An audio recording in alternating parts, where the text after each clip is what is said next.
Ramkrishnapally Vivekananda বিদ্যাপীঠের reunion উপলক্ষে প্রস্তুতি বৈঠক অনুষ্ঠিত। আজ রবিবার রামকৃষ্ণপল্লী বিবেকানন্দ বিদ্যাপীঠ পুনর্মিলনী কমিটির উদ্যোগে জুম স্কুল মাঠ ট্রাঙ্ক রোডে একটি গুরুত্বপূর্ণ প্রস্তুতি বৈঠক অনুষ্ঠিত হয়। বৈঠকে বিদ্যালয়ের বিভিন্ন ব্যাচের প্রাক্তন ছাত্রছাত্রীরা উপস্থিত ছিলেন। সভায় বিশেষভাবে উপস্থিত ছিলেন 1991 ব্যাচের 2 জন প্রতিনিধি এবং 1999 ব্যাচের 1 জন প্রতিনিধি। পাশাপাশি বিদ্যালয়ের বিভিন্ন বছরের 1991 থেকে 2024 প্রাক্তন শিক্ষার্থীরাও সক্রিয়ভাবে অংশগ্রহণ করেন। বৈঠকে সর্বসম্মতিক্রমে সিদ্ধান্ত গৃহীত হয় যে আগামী 1 মার্চ 2026 বিদ্যালয় প্রাঙ্গণে বৃহৎ পুনর্মিলনী অনুষ্ঠান আয়োজন করা হবে। অনুষ্ঠানের সুষ্ঠু পরিচালনা ও সাফল্য নিশ্চিত করতে একটি সমন্বিত পরিকল্পনার রূপরেখা তৈরি করা হয় এবং সকল প্রাক্তনীদের সহযোগিতা কামনা করা হয়। উপস্থিত প্রাক্তন শিক্ষার্থীর মধ্যে ব্যাপক উৎসাহ ও আবেগ লক্ষ্য করা যায়।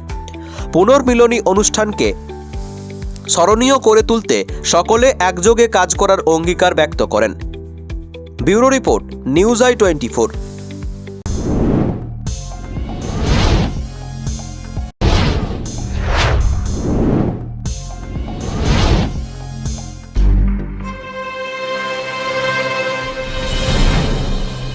জেলার সমস্যা হোক বা খুশির খবর, শহরের হাহাকার থেকে আপনার ব্যথা, জেলার গর্ব হোক কিংবা জেলার মেধা, গ্রামের অজানা গলি থেকে শহরের ব্যস্ত এলাকা, সব জায়গার খবরের ওপর রয়েছে নিউজ i24 ডিজিটালের নজর।